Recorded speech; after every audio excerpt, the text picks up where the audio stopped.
சுயமாக வாழ்றது எப்படி? சுயமாக வாழ்றது எப்படின்னு நம்ம தெரிஞ்சுக்கணும் அப்படின்னா, அதுக்கு முன்னாடி நாம சுயம்னா என்னன்னு தெரிஞ்சுக்கணும். அப்பதான் அத வாழ்றது எப்படின்னு நம்ம அதுக்கப்புறம் தெரிஞ்சுக்க முடியும். சுயம்னா என்ன அப்படின்னா, செல்ஃபா இருக்கிறது.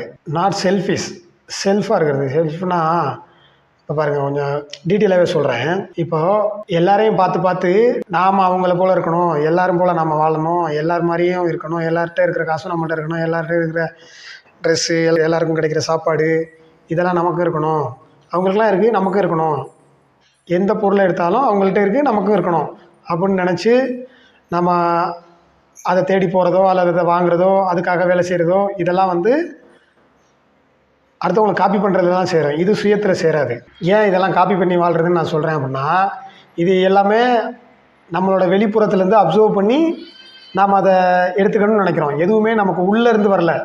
உள்ளேருந்து மீன்ஸ் நம்ம மனசுக்குள்ளேருந்து, நம்ம ஆள் மனசுக்குள்ளேருந்து, நம்ம மைண்டுக்குள்ளேருந்து உள்ளேருந்து தோணணும். அது மூலியமாக நமக்கு வர்றதுக்கு பேர் தான் சுயம்.